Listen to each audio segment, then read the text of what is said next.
ایک ڈائریکٹر کی کہانی جو اس کی موت کی وجہ بنی۔ بسم اللہ الرحمن الرحیم۔ روہیل ڈال کے معزز ناظرین، آج کی پراسرار کہانی کا نام ہے خوف نگر۔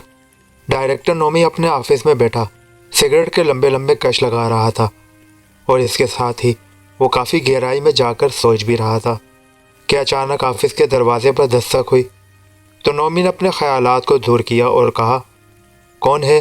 آ جاؤ، دروازہ کھلا ہے۔ اس کے ساتھ ہی ایک شخص آفس میں داخل ہوا اور نومی کو سلام کرنے کے بعد مسکراتے ہوئے کہنے لگا، ڈائریکٹر صاحب مبارک ہو، آپ کی تلاش ختم ہو گئی ہے۔ یہ سن کر نومی نے سگریٹ ڈسٹ بین میں پھینکا اور اس شخص کی بات سننے کے بعد تجسس سے پوچھا، میں سمجھا نہیں اشفاق حسین، تم کیا کہنا چاہتے ہو؟ ذرا کھل کر بات کرو۔ ارے ڈائریکٹر صاحب، آپ ہی نے تو مجھے اپنے سیریل خوف نگر کے لیے لوکیشن ڈھونڈنے کا کہا تھا، شاید آپ بھول گئے ہیں۔ ایسی کوئی بات نہیں، میں بھولا نہیں تھا، بلکہ میں ذرا اپنے اس سیریل کو لے کر کچھ سوچ رہا تھا۔ تم بتاؤ، ملی کوئی لوکیشن یا نہیں؟ ارے سر، لوکیشن تو آپ کی سوچ سے بھی کہیں زیادہ بہتر ملی ہے، آپ دیکھیں گے تو دنگ رہ جائیں گے۔ ایک ایسی حویلی ڈھونڈی ہے میں نے جو صدیوں پرانی ہے، اس سے وجود میں آئے ہوئے کم از کم 400 سال سے زیادہ کا عرصہ بیت گیا ہے، لیکن اس حویلی کی ساخت آج بھی ایسی ہے جیسے بالکل نئی تعمیر کی گئی ہو۔ مگر مقامی لوگوں سے اس حویلی کے بارے میں پوچھا تو انہوں نے بتایا کہ صدیوں پہلے وہ حویلی راجا نے اپنے لیے بنائی تھی۔ اسے شہر کے شور شرابے سے سخت نفرت تھی، اس لیے اس نے ایک ویران جگہ کا انتخاب کیا، اور جہاں سب سے زیادہ ویرانہ تھا یا لوگوں کا آنا جانا بہت کم تھا، وہاں اس نے اس حویلی کی بنیاد رکھی۔ کافی سالوں تک وہ راجا اس حویلی میں رہائش پذیر رہا، لیکن پھر نہ جانے ایسا کیا ہوا کہ ایک ایک کر کے راجا کی ساری فیملی اور اس حویلی میں رہنے والے سارے لوگ پراسرار طور پر مارے گئے۔ اس وقت کے مقامی لوگوں نے ان کی لاشیں حویلی کے ساتھ ہی دفنا دی، اور اس طرح یہاں ایک قبرستان بھی آباد ہو گیا۔ ان قبروں کی تعداد تقریباً 30 سے 40 کے لگ بھگ ہوگی، اور سب سے اچھی بات، آپ کی سیریل والی کہانی کی ڈیمانڈ کے مطابق قبر حویلی کے ساتھ ہی ہے، اور وہاں پر بہت سارے پیڑ بھی اگے ہوئے ہیں۔ لیکن اشتیاق، وہاں پر شوٹنگ کرنے کے لیے ہمیں کسی کی اجازت لینا پڑے گی؟ جی نہیں، کسی کی اجازت نہیں لینا پڑے گی، کیونکہ وہ حویلی کسی کے زیر تسلط نہیں ہے، کوئی اس کا مالک بھی نہیں، اور نہ ہی کوئی حویلی میں آتا جاتا ہے۔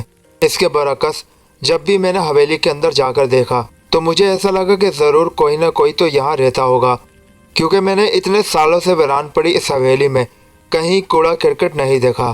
مجھے تو وہ جگہ بہت اچھی لگی ہے، آگے آپ کی مرضی ہے۔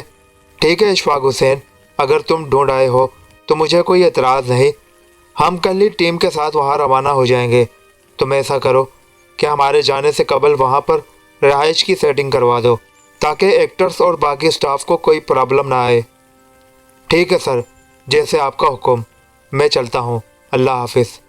یہ کہہ کر اشفاق وہاں سے چلا گیا تو ڈائریکٹر نومی نے سکھ کا سانس لیا اور سیریل کے ایکٹرز اور باقی سٹاف کو فوراً کال کر کے کل کے بارے میں بتانے لگا۔ تمام لوگ اس سیریل میں کام کرنے کو تیار تھے، سب نے ہاں کہا سوائے امجد اور سائم کے۔ انہوں نے کہا کہ ڈائریکٹر صاحب، آپ لوگ چل کر باقی ایکٹرز کے شوٹ لے لیجئے، ہم دونوں کچھ دن بعد آ جائیں گے۔ حالانکہ خوف نگر سیریل کے مرکزی کردار وہ دونوں تھے، امجد اور سائم، جو اپنی دوسری مصروفیات کے باعث نہیں آ سکتے تھے، لہٰذا اگلے روز دوپہر ہونے تک نومی نے تمام اسٹاف کو اکٹھا کر لیا اور انہیں بتایا کہ ہم اپنے سیریل خوف نگر کے لیے ایک ایسی حویلی میں شوٹنگ کرنے جا رہے ہیں جو صدیوں سے ویران پڑی ہے۔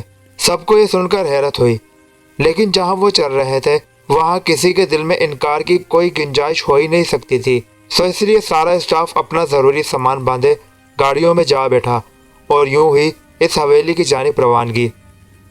شام ہونے سے قبل سارے لوگ حویلی تک پہنچ گئے۔ اشفاق حسین وہاں پر پہلے ہی تمام انتظامات مکمل کیے بیٹھا تھا۔ اشفاق نے اسٹاف کا حویلی کے مین گیٹ پر کھڑے ہو کر ویلکم کیا اور اسٹاف کی گاڑیاں حویلی کے اندر چلی گئیں، سوائے ایک کار کے، کیونکہ حویلی میں گاڑی کھڑی کرنے کی اور گنجائش نہ تھی۔ تمام اسٹاف ممبرز نے حویلی کا بغور مشاہدہ کیا اور ڈائریکٹر نومی سے حویلی کے بارے میں طرح طرح کے سوالات کیے۔ شام گہری ہوئی تو نومی نے سیریل کے شوٹ کے لیے سیٹ لگوایا۔ سب تیاریاں مکمل ہو گئی اور یوں اس ویرانے میں رات کا سناٹا بھی اپنے عروج پر پہنچنے کے لیے بےتاب ہو گیا۔ ڈائریکٹر نومی نے اپنے شوٹ کی ایک ایکٹر ہما کو شوٹ سمجھایا کہ کس طرح اس نے چھت پر جا کر جلتی ہوئی موم بتی پکڑ کر خیالوں میں کھڑے ہونے کی ایکٹنگ کرنی ہے، اور اشارے سے بتایا کہ وہاں تمہیں چل کر جانا ہے اور سارے شوٹ میں چھت کی دیوار کے ساتھ ساتھ چلنا ہے تاکہ شوٹ لینے میں آسانی رہے۔ تھوڑی دیر بعد نومی کے اسسٹنٹ منیب نے ہما کو چھت پر چھوڑا اور اسے شوٹ دوبارہ سمجھا کر نیچے آ گیا۔ جب شوٹ ریڈی ہو گیا تو ہما موم بتی لیے دیوار کے ساتھ ساتھ چلنے لگی۔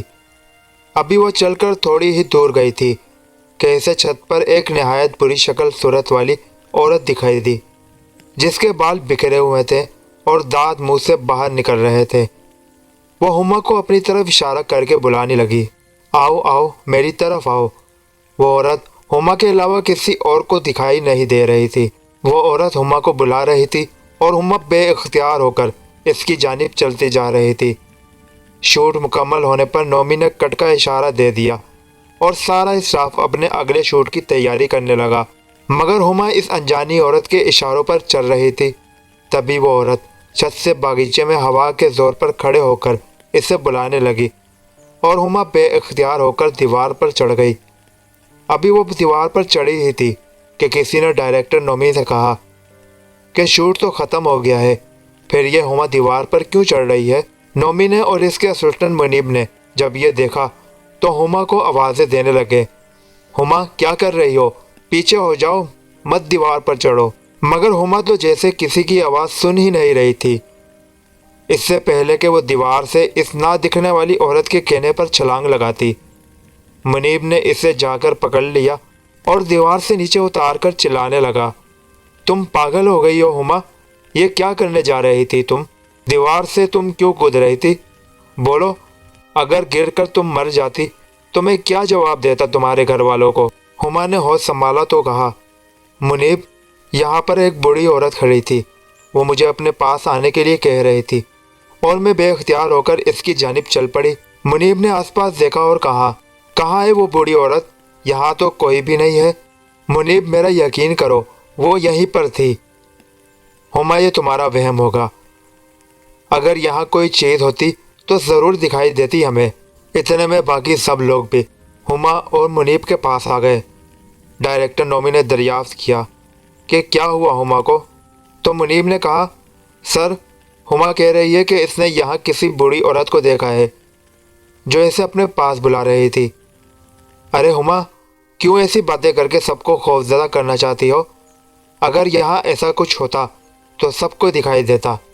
یہاں کوئی بوڑھی عورت نہیں ہے۔ چلو اٹھو اور جاؤ سب نیچے اور اگلے شوٹ کی تیاری کرو، میں تھوڑی دیر میں آتا ہوں۔ باقی سارا اسٹاف چھت سے نیچے آ گیا سوائے ڈائریکٹر نومی کے۔ وہ چھت پہ ہی کھڑا رہا اور آس پاس کے اندھیرے میں آنکھیں پھاڑ پھاڑ کر ادھر ادھر دیکھتا رہا۔ اسے ایک کمزور سی آواز سنائی دی، میں یہاں ہوں۔ نومی نے مڑ کر دیکھا تو اس کے اوزان خطا ہو گئے، کیونکہ وہی بوڑھی عورت اس کے سامنے کھڑی تھی اور کہہ رہی تھی، میں ہوں یہاں پر، تمہیں اس لیے اپنا چہرہ دکھایا ہے تاکہ دوبارہ تم یہ نہ کہو کہ اس حویلی میں تمہارے سوا اور کوئی نہیں رہتا، میں بھی یہی رہتی ہوں، اور اب تو نہیں کہو گے نا کہ کوئی نہیں ہے یہاں پر؟ پھر اچانک بوڑھی عورت نے اپنا ہاتھ نومی کی طرف کیا تو نومی کی روح جسم سے خارج ہوتی محسوس ہوئی اور وہ چلانے لگا۔ اس کی آواز سن کر سارے لوگ چھت پر آ گئے تو اس پر بڑھیا کو دیکھ کر دنگ ہو گئے اور کچھ وہاں سے نیچے بھاگ آئے۔ منیب نے فوراً نومی کو اٹھایا اور نیچے لے آیا تو نومی نے کہا، ہما، تم نے ٹھیک کہا تھا، وہ عورت نہیں، ایک چڑیل ہے جو اس حویلی میں رہتی ہے اور یہاں آنے والے کو مار دیتی ہے۔ ہم نے یہاں آ کر غلطی کی ہے۔ یہ کہہ کر اس نے دم توڑ دیا۔ نومی کی اس طرح موت نے سب کو جھنجھوڑ کر رکھ دیا۔ کہیں لوگ یہ کہنے لگے کہ ہمیں اس وقت یہاں سے چلنا چاہیے۔ ابھی وہ 2 قدم ہی بڑھے ہوں گے کہ باہر کی جانب زبردست طوفان اور آندھی آ گئی۔ درختوں کے پتے اڑ اڑ کر حویلی میں موت کا سما باندھ رہے تھے۔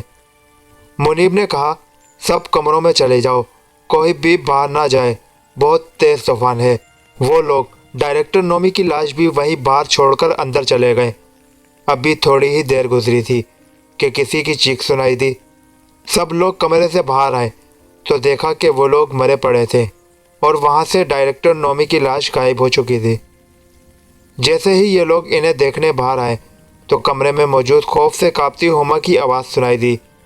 پھر وہ اچانک خاموش ہو گئی اور جب منیب کمرے میں پہنچا تو ہما مر چکی تھی اور وہ سوچ رہا تھا کہ یہ کیا بات ہے، وہ چڑیل جسے بھی مار رہی ہے اس کی آنکھوں سے خون بہہ نکلتا ہے۔ باقی لوگوں کو ساتھ لیے جب وہ کمرے میں ہما کی لاش کو اکیلا چھوڑ کر باہر والوں کی لاش اندر لانے کے لیے گئے تو یہ دیکھ کر پریشان ہو گئے کہ ان کی بھی لاشیں غائب ہو چکی تھیں۔ منیب دوبارہ جب ہما کی لاش کے پاس آیا تو وہ بھی غائب ہو چکی تھی۔ منیب نے سب کو ایک کمرے میں اکٹھا کیا اور کہا، وہ چڑیل بہت ظالم ہے، ہم سب کو ایک ایک کر کے مار رہی ہے۔ ہماری زندگی اسی میں ہے کہ ہم اکٹھے رہیں ایک کمرے میں۔ سب نے منیب کی بات پر اتفاق کیا، لیکن منیب سوچ رہا تھا کہ آخر لاشیں غائب کہاں ہو گئی۔ منیب نے ابھی اتنا ہی کہا تھا کہ کمرے کی ہر چیز گرنے لگی۔ مجبوراً سب کو کمرے سے باہر آنا پڑا اور باہر اتنا طوفان تھا کہ جیسے ہی یہ سب باہر نکلے ایک دوسرے سے جدا ہو گئے اور ایک ایک کر کے وہ چڑیل سب کو مارتی رہی۔ منیب نے جب یہ خوفناک منظر دیکھا تو بھاگ کر چھت پر چلا گیا اور بچ نکلنے کا راستہ ڈھونڈنے لگا۔ تبھی منیب کی نظر باہر والی قبرستان پر پڑی۔ طوفان بھی تھم چکا تھا۔ منیب نے چھپ کر دیکھا، وہ چڑیل مرنے والوں کی لاشیں قبرستان میں لے جاتی اور کسی نہ کسی قبر پر رکھ دیتی تو تھوڑی دیر بعد وہ لاش اپنے آپ ہی قبر میں سما جاتی۔ یہ خوف کا منظر دیکھ کر منیب کا دل دہل گیا، مگر اس نے ہار نہ مانی۔ پوری رات میں سارا اسٹاف مارا جا چکا تھا سوائے منیب کے۔ منیب نے اپنے ساتھ ہونے والی ظلم کی کہانی ایک کاغذ پر لکھ دی۔ اتنے میں صبح نومدار ہو گئی۔